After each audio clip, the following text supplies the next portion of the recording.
The period of the Cold War from 1947 to 1991 was a time of suspicion and fear. In a conflict where two of the world's greatest superpowers engaged in a powerful struggle of world domination, the threat of nuclear war appeared to be imminent. To avoid direct confrontation, both the Soviet Union and the United States engaged in covert operations to sabotage the interests of their opponent. The US did this by undermining the efforts of communist regimes around the world, while the Soviets supported rising communist dictatorships from Asia to Africa and South America. Through the use of groundbreaking technology and spy networks like the CIA, each side sought to be a step ahead of each other in a game of one-upsmanship. You can run, and you can hide, but whatever you do, don't tell your mom.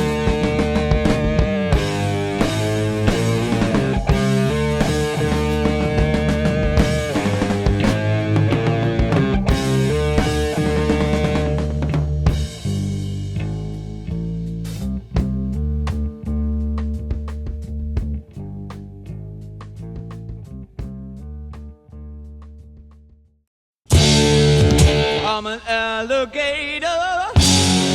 I'm a mama, papa coming for you. heavy espionage on both the side of the Soviets and the Americans began just before Stalin's death. After the bombing of the Japanese cities Hiroshima and Nagasaki, Russian spies in Canada managed to steal atomic secrets which would put the Soviet Union on a level playing field with the United States in 1949. Ethel and Julius Rosenberg, the spies who betrayed the United States' biggest secret, were sent to court and given the sentence: Death by electric chair. As a response to the growing threat of Soviet expansionism, President Harry Truman of the United States signed the National Security Act on July 25, 1947, which would create the Central Intelligence Agency, or the CIA, essential in the espionage efforts of the United States. The best time to meet the threat is in the beginning. It is easier to put out a fire in the beginning when it is small than after it has become a roaring blaze.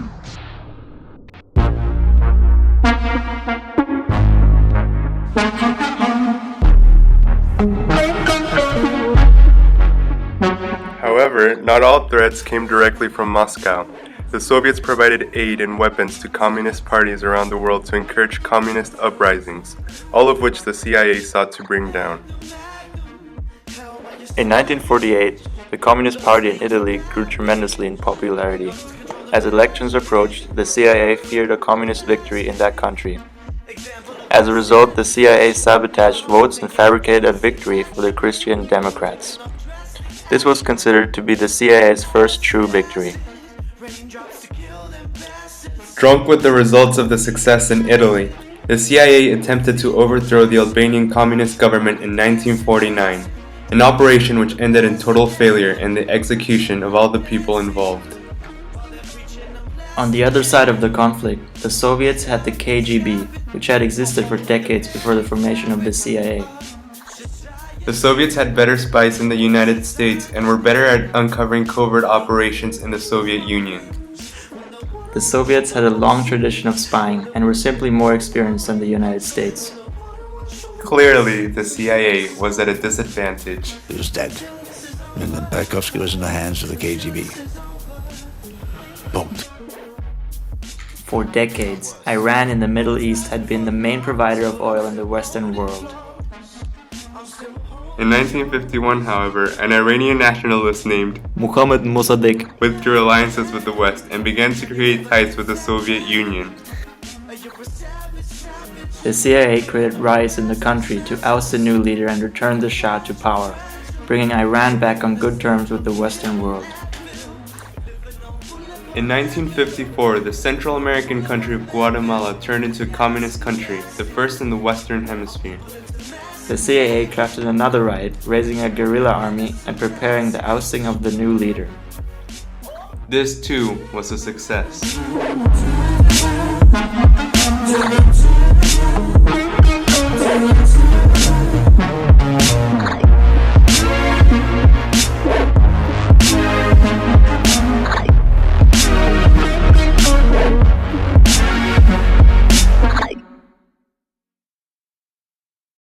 is part of an interview with the subject just before LSD is to be administered.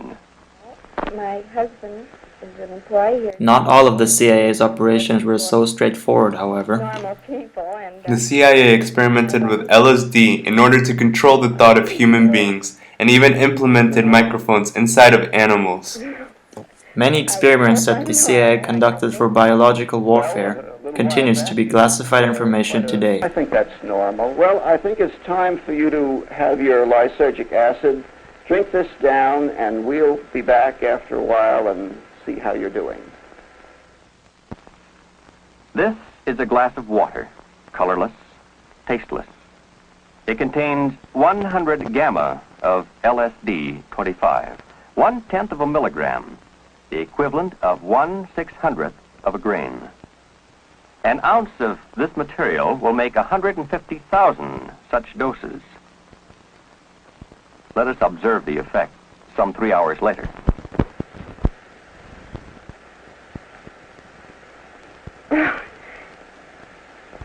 Well, tell me. well, I just couldn't. I couldn't possibly tell you. It's here. Can't you feel it? This whole room. This. Everything is in color, and I can feel the air. I can see it. I can see all the molecules. I'm part of it. Can't you see it? I'm trying.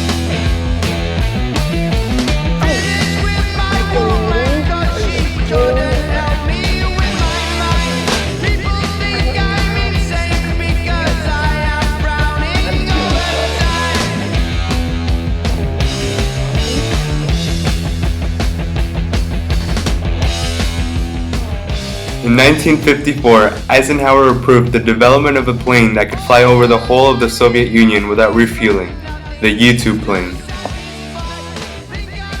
The U-2 contained a camera to take photographs of Soviet missile launchers and other weapons that could have posed a threat to the United States. While the United States believed it would take the Soviets 2 years to detect the U-2 planes, in reality the KGB knew about the U-2 planes before its first flight. In 1960, the Soviets shot down a U-2 plane above the Soviet Union, increasing tensions between the two nations. Now Eisenhower knew that the Soviets had information about US spying methods. Now, the world trusted each other even less.